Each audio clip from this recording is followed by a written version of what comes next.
O capítulo 4 de Gênesis vai falar a respeito do primeiro assassinato da história da humanidade.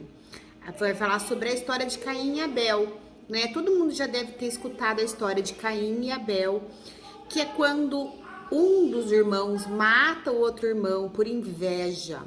Essa história tá lá no Gênesis capítulo 4. No primeiro versículo vai falar que, né, Eva teve relação com Adão teve relação com Eva, sua mulher, que engravidou quando deu à luz a Caim. Caim era o filho mais velho, primogênito, né? E depois de um tempo ela teve novamente um filho chamado Abel, tá? Aí no capítulo 2 diz assim: quando os meninos cresceram, Abel se tornou pastor de ovelhas e Caim cultivava o solo. Versículo 3. No tempo da colheita, Caim apresentou parte da sua produção como oferta ao Senhor. Abel, por sua vez, ofertou as melhores porções dos cordeiros dentre as primeiras crias do seu rebanho. O Senhor aceitou Abel e a sua oferta, mas não aceitou Caim e a sua oferta. Caim se enfureceu e ficou transtornado. Versículo 6. Por que você está tão furioso? O Senhor perguntou a Caim. Por que está tão transtornado? Se você fizer o que é certo, será aceito. Mas se não o fizer, tome cuidado. O pecado está à porta à sua espera e deseja controlá-lo, mas é você quem deve dominá-lo. Vamos até aqui só, de 1 a 7. Gente, essa passagem, ela fala muita coisa. Ela diz o seguinte, que Caim era o mais velho e Abel era o mais novo. Então, assim, naquele contexto, naquela época, né, tudo era o primogênito, né, ou seja, o primeiro filho. Então, ele que iria herdar toda essa parte de controle, né, da família.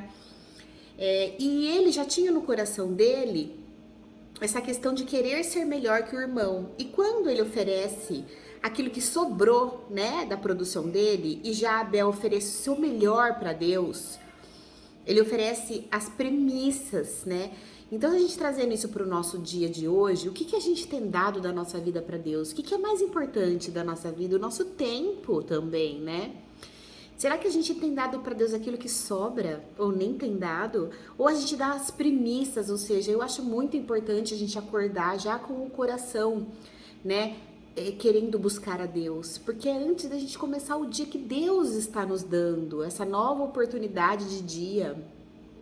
E às vezes as pessoas falam, eu não tenho tempo, meu dia é corrida, as pessoas ficam tentando encaixar a vida no tempo com Deus, sendo que tem que ser o contrário, tem que encaixar as coisas no nosso tempo e a gente tem que ter o nosso tempo para Deus. Né? Quando a Bíblia fala orar sem cessar, o que significa? Porque a gente tem que estar em constante comunicação com o Senhor, porque a gente não é visitado por Deus, a gente é morada do Espírito Santo. Então a gente não precisa cessar de falar com Deus. E às vezes as pessoas falam, eu não tenho tempo, tudo é corrido, de manhã não dá, tarde não dá, à noite tem sono. Mas, gente, o que é prioridade na sua vida? As premissas significam os melhores de mim mesma. Então é o meu tempo, né? Tudo aquilo que você se dedica, tudo aquilo que você se demora, te torna aquilo. Se você só estuda algo, por exemplo, eu sou nutricionista. Se eu passar o dia inteiro estudando sobre nutrição, você é uma especialista na minha área, né? Mas quando a gente se dedica a Deus, todas as outras coisas tomam sua proporção.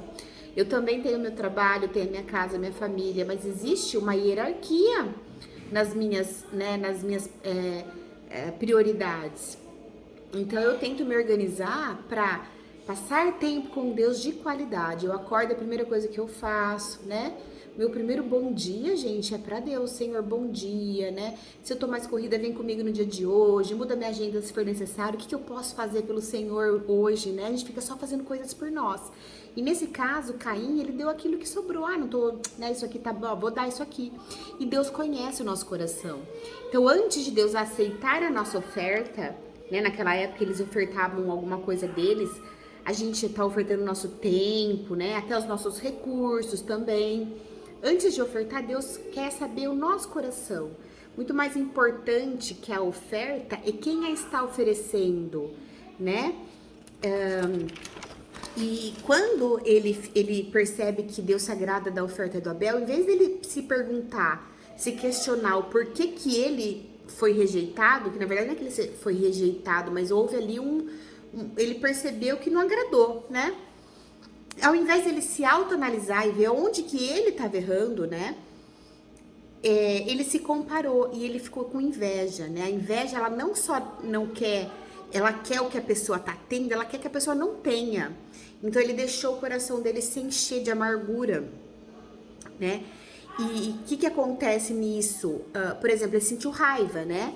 E Deus pergunta ali para ele, por que você anda irritado, né? Por que você ficou irritado e fechou a cara? Diz que ele fecha a cara. Então, gente, a raiva, ela expulsa a alegria, né? Ele não olha para ele olha pro Abel e deixa com que essa raiva domine ele. Porque algumas coisas, uns sentimentos, a gente vai sentir. A gente é carne também, então raiva, né, às vezes amargura, mas a gente não pode deixar que isso nos domine. A palavra diz que a gente tem que dominar sobre aquilo que nos domina. Então sentir raiva não é pecado, mas é uma fragilidade que nos leva a pecar, porque é o que a gente faz com o sentimento que nos leva a pecar. Lá em Efésios 4:26, Paulo fala, fiquem irados, mas não pequem, né? Então vencer a raiva é não se deixar dominar por ela.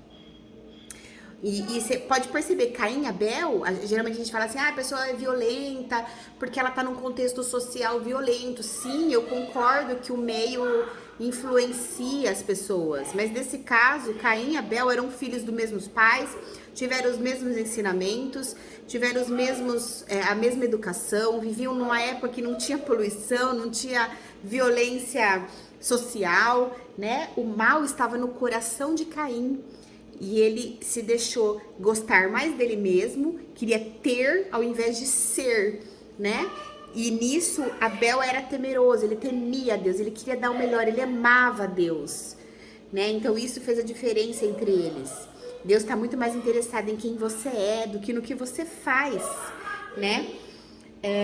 Lá em Provérbios 21:27 diz que o sacrifício do ímpio é abominável ao Senhor. O que adianta a pessoa ser ruim e querer oferecer alguma coisa a Deus para poder cobrir, né, a consciência, a culpa, né? Até quando a gente erra, existe uma diferença entre arrependimento e remorso.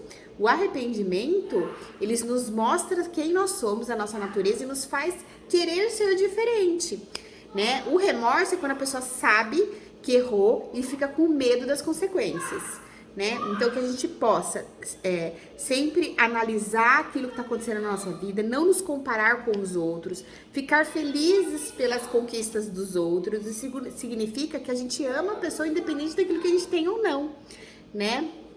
Porque a inveja, gente, diz a palavra de Deus que a inveja, ela corrói os ossos, né? É uma coisa horrorosa, amargura, né? E Deus fala, o pecado está à porta, à sua espera. Lembra que falava lá, quando Jesus foi tentado, falava que ele se retirou, mas ele estava esperando a próxima oportunidade, né? O que tem controlado a sua vida, que tem deixado você chateado? Você precisa dominar, e isso é no espírito.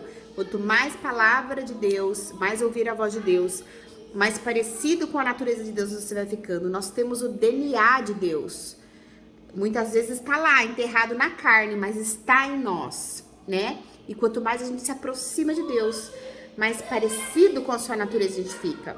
Fica mais natural pra gente perdoar, né? Não se aborrecer. Por isso que eu acho que a gente tem que buscar a Deus logo de manhã. Porque a gente põe gasolina no carro na hora que a gente tá indo viajar, não na volta. A gente precisa se encher de Deus para se esvaziar de nós mesmos. E tomar cuidado com esse sentimento de exclusividade, né? De narcisismo, de querer ser melhor, de se comparar.